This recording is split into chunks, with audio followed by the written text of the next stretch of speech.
Assalamualaikum warahmatullahi wabarakatuh. Yang saya hormati Ibu Hafifah Nasution selaku Korprodi D4 Akuntansi Sektor Publik, dan yang saya hormati dosen pembimbing saya yaitu Bapak Ayatullah Misal Musafi dan Bapak Aji Ahmadi Samsi. Perkenalkan, nama saya Nazila Alfira Madani dengan NIM 17314422011.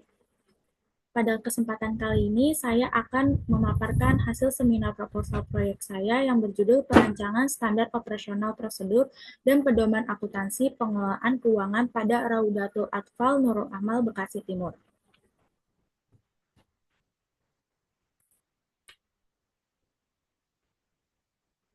Saya akan menjelaskan pada bab pendahuluan yang terdiri dari latar belakang saya, lalu analisis kebutuhan, tujuan, lalu ada bab 2 saya yaitu kajian pustaka, terdiri dari kajian teori, matriks proyek terdahulu, model solusi yang ditawarkan, lalu fokus proyek, dan ada bab 3 saya yaitu metode penelitian, tempat pelaksanaan proyek, lalu langkah-langkah pelaksanaan proyek, lalu data dan material proyek, serta jadwal pelaksanaan proyek. Baik, selanjutnya itu ada latar belakang saya. Latar belakangnya itu Raudatul Atfal atau RA merupakan lembaga pendidikan anak usia dini berbasis Islam di bawah Kementerian Agama dan termasuk dalam organisasi uh, non-laba. Seiring meningkatnya jumlah RA, aktivitas operasionalnya dan pengelolaan keuangannya juga semakin besar. Nah, maka dari itu pengelolaan keuangan pada lembaga pendidikan menuntut adanya transparansi dan juga akuntabilitas sebagai bentuk pertanggungjawaban kepada masyarakat, pemerintah, dan juga pihak-pihak yayasan. Namun, dalam praktiknya masih banyak RA yang belum menerapkan pengelolaan keuangan secara tertib dan sesuai dengan standar. Nah, salah satunya itu yang menjadi objek penelitian saya yaitu uh, Raudatul Atfal Nurul Amal Bekasi Timur. Nah, urgensinya itu yang masih menggunakan pencatatan manual, menggunakan buku tulis, serta juga pengendalian internalnya yang belum optimal karena kepala sekolah masih terlibat langsung dalam penerimaan dan juga pengeluaran kas. Maka dari itu, kondisi tersebut menunjukkan perlunya perbaikan sistem melalui perancangan standar operasional prosedur dan juga pedoman akuntansi pengelolaan keuangan. Nah, dari situ analisis kebutuhan dari RA Nurul Alma sendiri yaitu kebutuhan akan standar operasional prosedur dan juga pengelolaan keuangan, lalu juga kebutuhan akan pedoman akuntansi pengelolaan keuangan. Nah, tujuan dari proyek ini tentu merancang standar operasional prosedur pengelolaan keuangan dan juga merancang pedoman akuntansi pengelolaan keuangan. Lalu masuk ke dalam kajian teori. Kajian teori saya yaitu menggunakan sistem informasi akuntansi, di mana pengertiannya yaitu sistem yang digunakan mengumpulkan, mencatat, mengolah, menyimpan, dan menyajikan data menjadi informasi menurut Zamzami uh, tahun 2021. Nah, fungsinya itu untuk mencatat, mengolah transaksi keuangan dan juga non-keuangan, dan menghasilkan laporan keuangan dan juga mendukung pengendalian internal dan juga keamanan aset.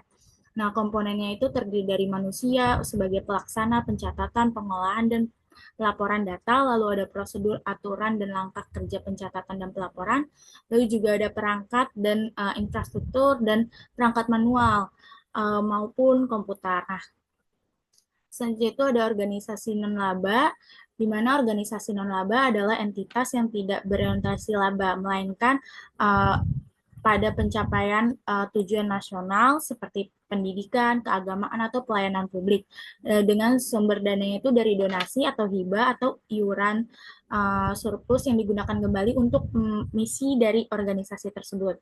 Nah, sesuai dengan Ikatan Akuntansi tahun 2019, karakteristiknya itu juga ada tidak berorientasi pada laba dan juga tidak menghasilkan keuntungan, sebagai sumber dana berasal dari donasi, iuran atau pemerintah, surplusnya digunakan kembali untuk program organisasi, terus memiliki tuntutan akuntabilitas dan transparansi tinggi, dan serta pelaporan keuangan berfokus pada penggunaan dana dan juga berkelanjutan layanan. Nah, organisasi nirlaba itu Raudatul Atfal termasuk ke dalam organisasi nirlaba karena dia berfokus kepada pendidikan dan juga tidak berorientasi pada laba atau dan tidak membagikan keuntungan. Nah, lalu ada juga pengelolaan keuangan organisasi nirlaba. Nah, pengelolaan keuangannya itu adalah perencanaan, pencatatan, pengendalian keuangan untuk misi organisasi dengan menekankan akuntabilitas sesuai dengan Ikatan Akuntansi tahun 2021, di mana uh, ruang lingkupnya itu terdiri dari penerimaan dana, pengeluaran dana, pencatatan dan pengendalian keuangan, dan pelaporan keuangan sesuai dengan standar ISAK 335. Nah, dari ISAK 335 ini yaitu pengertiannya itu mengatur dan menyajikan laporan keuangan entitas nirlaba sebagai penyesuaian standar akuntansi agar tetap relevan tanpa mengubah substansi laporannya sesuai dengan Ikatan Akuntansi Indonesia tahun 2019, di mana ruang lingkupnya itu untuk seluruh entitas non-laba yang menyusun laporan keuangan dan juga digunakan untuk penyajian laporan, uh, bukan pengakuan dan juga pengukuran, dan bertujuan untuk relevansi, keandalan, dan ketertiban laporan keuangan. Nah, komponen laporan keuangan ISAK 335 itu terdiri dari laporan posisi keuangan, laporan penghasilan komprehensif, laporan perubahan aset neto, dan laporan arus kas, dan catatan atas laporan keuangan. Nah, dari situ juga ada kajian teori berupa penerimaan dan pengeluaran kas, di mana uh, penerimaan dan pengeluaran kas merupakan aktivitas dalam sistem informasi akuntansi yang berkaitan antara arus kas masuk dan juga arus kas keluar dari suatu organisasi. Sesuai dengan Romne tahun 2021. Nah, penerimaan kas sendiri itu bersumber dari yayasan, terus pemerintah seperti BOP, dan juga dari masyarakat. Lalu penerimaan kas tersebut dicatat oleh bendahara dan dilengkapi oleh bukti penerimaan. Lalu ada dana BOP yang dikelola melalui tahapan perencanaan, penggunaan, pembukuan, dan juga pelaporan sesuai dengan ketentuan pemerintah. Lalu untuk pengeluaran kas sendiri digunakan untuk kegiatan operasional dan non-operasional dari organisasi. Nah, melalui tahapan pengajuan, persetujuan, pembayaran, dan juga pengarsipan bukti. Nah, lalu juga setiap pengeluaran harus ada otorisasi kepala sekolahnya.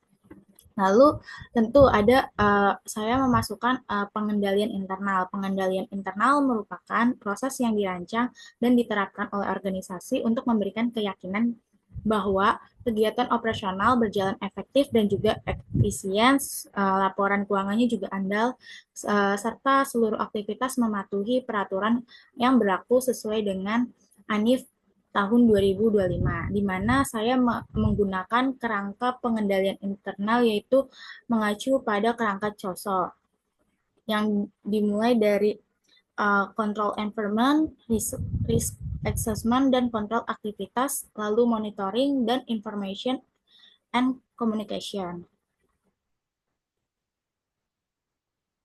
Lalu saya juga memasukkan kajian teori berupa rancangan SOP, yaitu dari pengertiannya standar operational procedure merupakan dokumen tertulis yang berisi instruksi kerja sistematis sebagai pedoman pelaksana tugas yang berjalan sesuai dengan Permatasari tahun 2022. Nah, ada manfaatnya yaitu untuk meminimalkan kesalahan dan juga penyimpangan kerja, untuk mempermudah pelatihan dan juga pelaksanaan tugas, dan meningkatkan efisiensi akuntabilitas dan juga kualitas laporan layanan, dan menjadi dasar evaluasi dan juga pengendalian kegiatan. Nah, tahapan perancangan SOP ini dimulai dari persiapan. Persiapan itu membentuk dan juga mengumpulkan data-data. Nah, terus abis itu ada penilaian kebutuhan, menentukan jenis dan juga ruang lingkup SOP. Lalu ada pengembangan dari SOP yaitu analisis prosedurnya. Lalu ada perancangan SOP dari melalui flowchart dari input, output, symbol, processing symbol, store symbol, dan flow and miscellaneous symbol. Lalu ada pedoman akuntansi. Pedoman akuntansi yaitu seperangkat kebijakan dan prinsip prosedur sebagai acuan pencatatan pelaporan keuangan secara konsisten sesuai dengan standar yang berlaku menurut Darmawan tahun 2025. Nah, tujuannya itu untuk menyeragamkan pencatatan dan juga pelaporan keuangan untuk meningkatkan akuntabilitas dan juga transparan, lalu memperbaiki kualitas dan keterendahan laporan keuangan. Nah, tahap perancangan itu dimulai dari menentukan tujuan dan juga ruang lingkupnya. Terus menentukan standar akuntansi, menentukan perlakuan akuntansi kas masuk dan kas keluar, terus juga menyusun akun dan kode akun, juga menyusun format laporan keuangan. Lalu di sini juga ada model IDDI yang dipakai, yaitu model IDDI merupakan model pengembangan sistematis yang terdiri dari 5 tahapan, yaitu ada analisis, design, development, implementation, dan evaluation yang digunakan untuk merancang dan mengembangkan suatu produk atau sistem agar sesuai dengan kebutuhan penggunanya. Menurut Hidayat tahun 2021. Nah, selanjutnya ada matriks proyek terdahulu. Nah, di sini saya mengikuti ada 3, yaitu yang pertama ada dari Joy Sidabutar tahun 2025 dengan hasil penelitiannya itu berupa pedoman akuntansi dan juga SOP kas lengkap, alur kas masuk dan keluar, bukti transaksi, pengendalian internal, dan juga produknya ini dinilai valid dan layak untuk digunakan di sekolah. Lalu ada Fadia Aprilia tahun 2025 ya, yang berupa hasil penelitiannya itu SOP, dana BOP, RKA, RA, penggunaan bukti transaksi dan juga pertanggungjawaban itu meningkatkan akuntabilitas dan juga kepatuhan RA dalam juknis BOP-nya. Lalu juga ada dari Dik Maulana tahun 2024 dengan hasil penelitian yaitu berupa rancangan SOP penerimaan, pengeluaran, dan penyajian dan flowchart-nya lengkap dan meningkatkan alur sistematis penerimaan dan juga pengeluaran kasnya. Selanjutnya yaitu ada model solusi yang ditawarkan. Di sini saya menawarkan dari Raudatul Atfal sebagai objek, Raudatul Atfal Nurul Amal Bekasi sebagai objek penelitian saya, yaitu dengan fokus pada penerimaan kas dan juga pengeluaran kas, di mana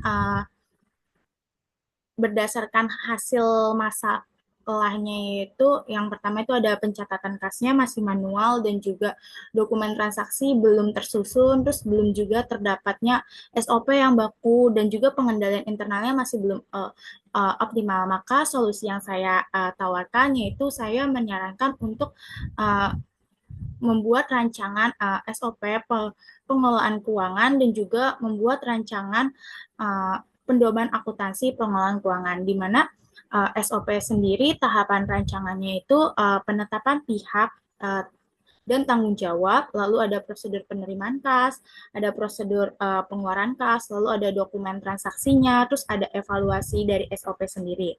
Lalu kalau misalnya yang rancangan pedoman akuntansi pengelolaan keuangan, yaitu komponen pedoman akuntansinya itu terdiri dari tujuan dan ruang lingkup, lalu ada referensi standarnya, ada definisi akun-akunnya, lalu ada perlakuan akuntansinya, ada COA-nya, ada jurnal akuntansinya, lalu ada format pencatatannya, lalu yang terakhir itu ada laporan keuangan. Nah, dari kedua rancangan tersebut akan menjadi buku SOP dan juga pedoman akuntansi pengelolaan keuangan untuk objek saya, yaitu Raudatul Atfal Nurul Amal Bekasi Timur. Nah, fokus proyek saya tentu sebagai objek RA Nurul Amal, yaitu saya akan melakukan perbaikan pengelolaan keuangan RA Nurul Amal, khususnya pada penerimaan dan juga pengeluaran kasnya. Lalu saya akan merancang standar operasional prosedur SOP dan juga merancang pedoman akuntansi pengelolaan keuangan. Nah, selanjutnya tempat saya melakukan proyek penelitian ini yaitu saya di nama lembaganya yaitu ada Raudatul Atfal RA Nurul Amal Bekasi Timur.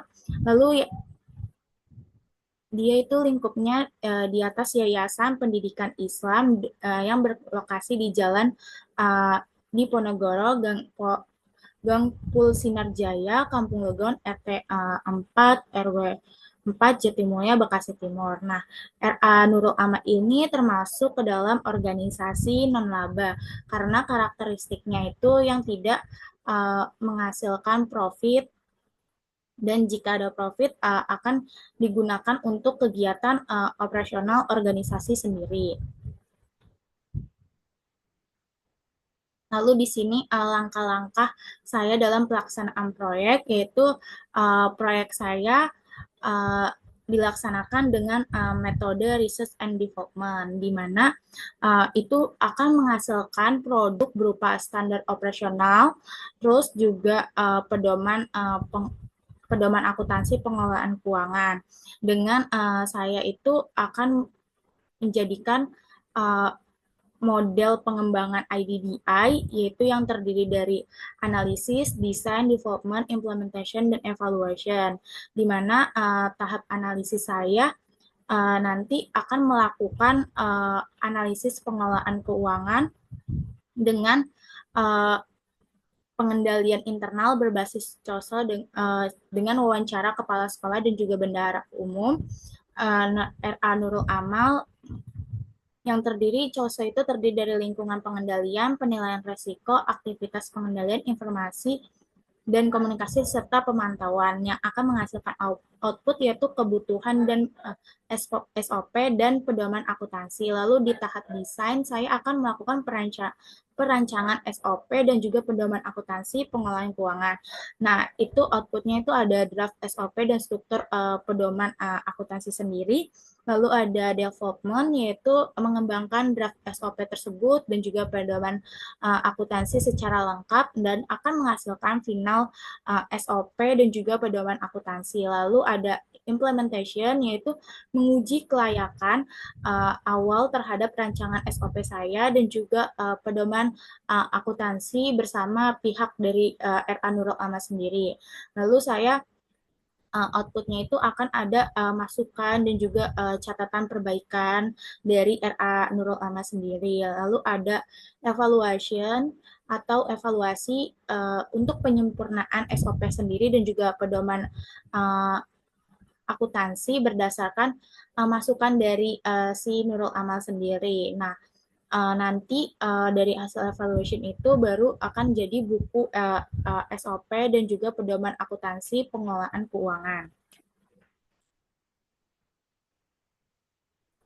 Selanjutnya data dan material proyek yang saya butuhkan yaitu tadi data primer saya itu wawancara dengan kepala sekolah dan juga bendahara RA Nurul Amal terkait pengelolaan keuangan. Ada beberapa daftar pertanyaan wawancara yang sudah saya siapkan dan juga nanti akan mendapatkan data sekunder berupa buku kas, terus juga bukti transaksi, lalu ada laporan keuangan dan juga struktur organisasi dari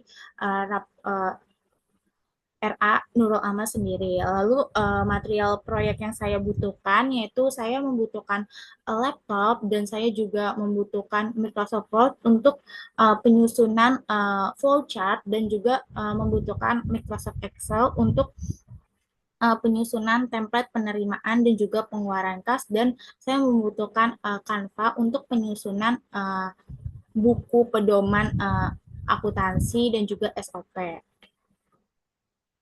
Lalu jadwal proyek saya Saya jadwalkan di mana sekarang di bulan Januari saya melakukan seminar proposal, lalu saya akan mengumpulkan pengumpulan proposal tersebut di Januari, lalu saya akan mulai pengambilan data di Februari dan juga ada analisis dan perancangan itu di Februari sampai April dan implementasi saya di bulan April dan evaluation juga di bulan April, lalu saya akan melaksanakan seminar hasil di bulan Mei dan jika ada revisi laporan, saya akan melakukan revisi dan juga akan ada publikasi artikel juga di bulan Juni dan pengumpulan laporan hasil yang finalisasi di bulan Juni.